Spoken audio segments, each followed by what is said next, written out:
العالمین الصلاۃ والسلام علیک یا سیدی یا رسول اللہ وعلی آلک واصحابک یا سیدی یا حبیب اللہ الصلاۃ والسلام علیک یا سیدی یا رحمۃ للعالمین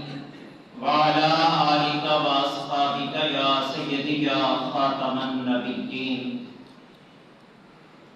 ہر ایک اصول کے لیے فطری اصول زندہ ہے، ہر ایک اصول کے لیے فطری اصول زندہ ہے۔ چبن میں رہ کر خاروں کی پھر بھی پھول زندہ ہے۔ جشن میلاد منا کر بتا رہے ہیں زمانے کو، جشن میلاد منا کر بتا رہے ہیں زمانے کو، ہم ہی وہ لوگ ہیں جن کا رسول زندہ ہے، ہم ہی وہ لوگ ہیں جن کا رسول زندہ ہے۔ حمد و ثنا کے بعد عزت و احترام کے لائق برادران اسلام، احباب ذی وقار، قرآن مجید کتاب حکمت میں سے پارہ نمبر 21 کی ایک آیت مقدسہ تلاوت کرنے کی سعادت حاصل کی ہے۔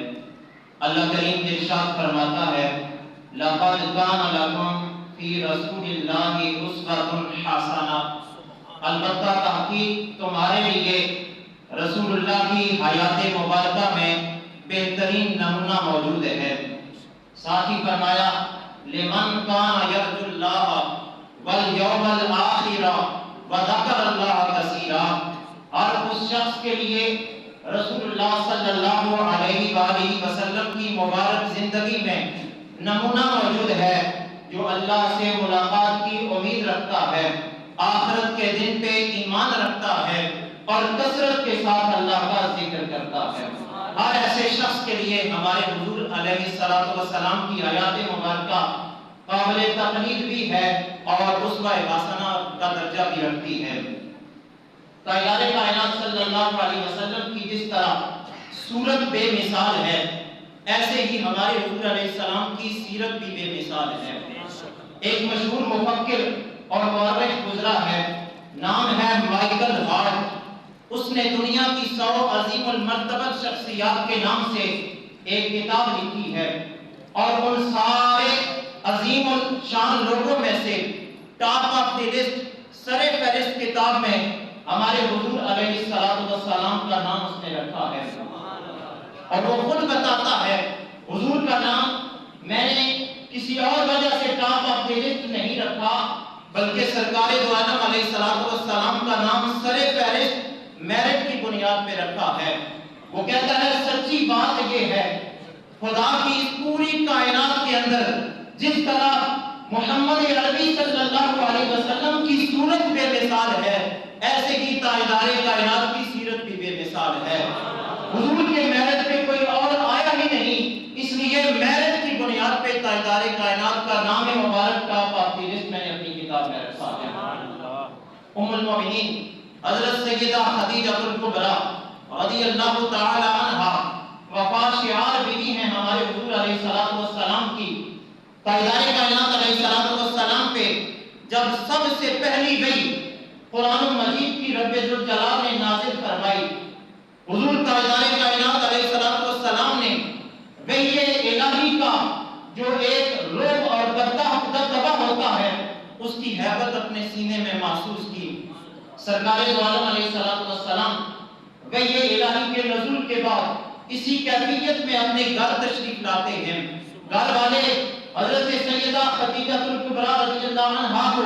سرکار ارشاد فرماتے ہیں زملونی زملونی، مجھے لحاف میں لپیٹ دیجئے، مجھے چادر اڑا دیجئے۔ حضرت سیدہ خدیجہ الکبریٰ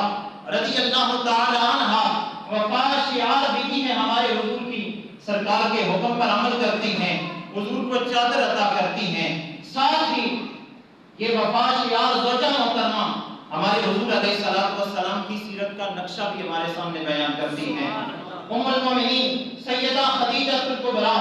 رضی اللہ تعالی عنہا فرمانے لگیں یا رسول اللہ صلی اللہ علیہ وسلم، آپ پریشان نہ ہوں، آپ غمگین نہ ہوں، کلا واللہ لا یخزیک اللہ ابدا، اے پیارے آقا ہرگز نہیں، اللہ پریشان نہیں ہونے دے گا۔ اس کے بعد حضرت سیدہ خدیجہ الکبریٰ رضی اللہ تعالی عنہا نے ہمارے حضور علیہ السلام کی سیرت کی 5 باتیں بیان کی۔ عرض کی یا رسول اللہ صلی اللہ علیہ وسلم، آپ کی شان یہ ہے انک لتصل الرحم وتصدق الحدیث وتحمل الکلہ وتعین علی نوائب الحق وتکسب المعدوم۔ یا رسول اللہ، آپ کی شان تو یہ ہے کہ آپ معاشرے میں تشریف لا کے لوگوں سے تعلق توڑتے نہیں ہیں بلکہ تعلق کو جوڑتے ہیں۔ آپ سے کوئی دور بھاگنا چاہے، آپ کی عظمت اور شان یہ ہے کہ آپ اس کو اپنے قریب کرنے والے ہیں۔ دوسری بات، یا رسول اللہ صلی اللہ علیہ وسلم، آپ کی شان یہ ہے آپ کی زبان مقدس سے جب بھی بات نکلتی ہے، جو گفتگو آپ فرماتے ہیں، ہمیشہ حق و صداقت پہ مبنی بات آپ کی ہوتی ہے، کبھی اس میں جھوٹ کی ملاوٹ نہیں ہوتی۔ تصدق الحدیث، آپ ہمیشہ سچی باتیں کرتے ہیں۔ تیسری بات، یا رسول اللہ صلی اللہ علیہ وسلم، تحمل الکلہ، آپ کی شان یہ ہے معاشرے میں جو بے یار و مددگار لوگ ہوتے ہیں، جن کا کوئی پرسانی حال نہیں ہوتا، آپ ایسے بے یار و مددگار افراد کا، ایسے بے بس افراد کا سہارا بن کے ان کے بوجھوں کو بھی ہلکا کرنے والے ہیں۔ اور یا رسول اللہ، آپ کی شان یہ ہے تکسب المعدوم، زمانہ جسے حقیر سمجھ کر، غریب سمجھ کر دھتکار دیتا ہے، پیارے آقا آپ ایسی شخصیت کو نوازنے والے ہیں۔ اور یا رسول اللہ، آپ کی شان یہ ہے وَتُعِينُ عَلَى نَوَائِبِ الْحَقِّ، جب بھی کوئی شخص مصیبت میں گرفتار ہوتا ہے، مشکل میں مبتلا ہوتا ہے، آپ کی ذاتی والا صفات اس اہمیت کی حامل ہے، آپ مشکل میں گرے ہوئے لوگوں کی مدد کرتے ہیں، دستگیری فرماتے ہیں۔ یہ حدیث مبارکہ صحیح بخاری شریف کی پہلی حدیث آپ کی خدمت میں عرض کی ہے۔ اس حدیث سے ہمیں یہ سبق ملتا ہے، جس نبی کا آج میلاد منانے کے لیے اکٹھے ہوئے ہیں، جس آقا کریم علیہ السلام کی بارگاہ ناز میں خراج عقیدت و محبت پیش کرنے کے لیے یہاں ہم تشریف فرما ہیں، اس نبی کی سیرت، اس نبی کی تعلیمات تو یہ ہیں کہ وہ نبی رشتہ داروں سے تعلق توڑتے نہیں بلکہ جوڑتے ہیں۔ آج سے ہم نے اس پہ عمل کرنا ہے، رشتہ داروں سے دور نہیں بھاگنا بلکہ ان کو اپنے ساتھ جوڑ کے رکھنا ہے۔ دوسرا، اس حدیث سے ہمیں یہ سبق ملتا ہے، بات جب بھی کرنی ہے سچی بات کرنی ہے، کبھی جھوٹ کا سہارا نہیں لینا، ہمیشہ حق و صداقت پہ مبنی گفتگو کرنی ہے۔ تیسری بات، زمانہ جنہیں حقیر سمجھ کر، جنہیں بے یار و مددگار سمجھ کر چھوڑ دیتا ہے، دھتکار دیتا ہے، زمانے کی نگاہوں میں جس شخص کی ویلیو نہیں ہوتی، آج سے ہم نے سنت نبوی پہ عمل کرتے ہوئے ایسے شخص کے ساتھ کھڑا ہونا ہے، اس کی مدد کرنی ہے، اس کی اعانت کرنی ہے۔ اور جو بھی شخص ہمارے سامنے مشکل میں پھنسا ہو، مصیبت میں گرفتار ہو، حضور کی سیرت ہمیں سبق دے رہی ہے، مصیبت میں پھنسے ہوئے شخص کی مدد کرنا ہماری ذمہ داری ہے۔ حضور سرور کائنات صلی اللہ علیہ وآلہ وسلم کے چچا جناب سیدنا ابو طالب رضی اللہ تعالی عنہ، آپ کا زمانہ ہے، حضور ابھی چھوٹے بچے ہیں، مورخین لکھتے ہیں حضور کی عمر اس وقت تقریباً 13 یا 14 برس ہے۔ مکہ شریف میں کہا جاتا ہے ایک عرصہ گزرتا ہے، بارشیں نہیں ہوتی، ہر طرف خشکی ہی خشکی ہے، قحط سالی کا دور دورہ ہے۔ اس وقت کے مکہ کے سرداران اور لوگ حضرت ابو طالب رضی اللہ تعالیٰ عنہ کی خدمت میں حاضر ہوتے ہیں، آ کر کے عرض کرتے ہیں، اے جناب ابو طالب، آپ ہمارے سردار ہیں، آپ ہمارے رئیس ہیں، آپ ہم میں سے معزز خاندان سے تعلق رکھتے ہیں، دعا فرمائیں اللہ رحمتوں والی بارش کا نزول فرمائے، بڑی قحط سالی ہے، بڑی خشک سالی ہے، کرم فرمائیں، انسان تو انسان رہے، جانور بھی خشک سالی کو برداشت نہیں کر پا رہے۔ جناب سیدنا ابو طالب رضی اللہ تعالی عنہ، ہمارے حضور علیہ السلام کے چچا، اس موقع پر ان کے گھر میں تشریف لائے ہوئے افراد جو تھے ان کو ارشاد فرماتے ہیں، سارے صحن حرم میں چلتے ہیں، وہاں جا کے رب کی بارگاہ میں دعا کریں گے، اللہ کرم کی بارش نازل فرمائے گا۔ سارے لوگ حضرت ابو طالب کے پیچھے پیچھے، جناب ابو طالب آگے آگے چلتے جا رہے ہیں، صحن حرم میں تشریف فرما ہوتے ہیں۔ حضرت ابو طالب رضی اللہ تعالی عنہ اپنے اس بھتیجے کو، ہمارے کریم آقا علیہ السلام کو اس چھوٹی سی عمر میں اپنے ساتھ لے کے چلتے ہیں۔ جب عین خانہ کعبہ کے پاس پہنچتے ہیں، حضور کے چچا حضرت سیدنا ابو طالب رضی اللہ تعالی عنہ اپنے اس پیارے بھتیجے کی مبارک پشت کو خانہ کعبہ کی دیوار کے ساتھ مست کرتے ہیں، اور حضور کی مبارک پشت کو خانہ کعبہ کی دیوار کے ساتھ مست کر کے رب کی بارگاہ میں عرض کرتے ہیں، اے اللہ اس گوری رنگت والے اپنے محبوب کے صدقے آج بارش کا نزول فرما۔ اور ساتھ ہی اس موقع پر حضور علیہ السلام کے چچا حضرت سیدنا ابو طالب رضی اللہ تعالی عنہ ہمارے حضور کی سیرت کا نقشہ بھی بتاتے ہیں۔ جناب ابو طالب رضی اللہ تعالی عنہ اس معصوم سی عمر میں ہمارے حضور کی سیرت کا نقشہ جو ہمارے سامنے رکھتے ہیں وہ یہ ہے، لوگوں کے سامنے اعلان کرتے ہیں، اے لوگوں یہ میرا بھتیجا وہ عظیم الشان اللہ کا نبی بن کے آئے گا جس کی شان یہ ہوگی اسمۃ للارامل ثمار الیتامى، یہ میرا بھتیجا بیواؤں کا آسرا ہوگا اور یتیموں کا سہارا بن کے زمانے میں آئے گا۔ حضور کی اس چھوٹی سی عمر میں حضور کے چچا آقا کریم علیہ السلام کی سیرت ہمارے سامنے رکھ رہے ہیں، جس نبی کی سیرت یہ ہے کہ وہ یتامہ پہ اور بیوہ خواتین کے سروں پہ سہارا دست شفقت رکھتے ہیں، ان کا سہارا بنتے ہیں۔ ہمیں بھی چاہیے آج میلاد النبی صلی اللہ علیہ وسلم کے اس پرکیف موقع پہ حضور کی سیرت پہ عمل کا اہتمام کریں، ہم بھی زمانے کے بیواؤں اور زمانے کے یتیموں کے سروں پہ دست شفقت رکھیں، ان کی دستگیری فرمائیں، ان کے ساتھ اخلاق حسنہ سے پیش آئیں۔ آخری بات عرض کر کے گفتگو کو سمیٹنا چاہوں گا، حضور رسالت مآب صلی اللہ علیہ وسلم کی خدمت میں چوری کا ایک کیس آتا ہے۔ اس وقت مکہ میں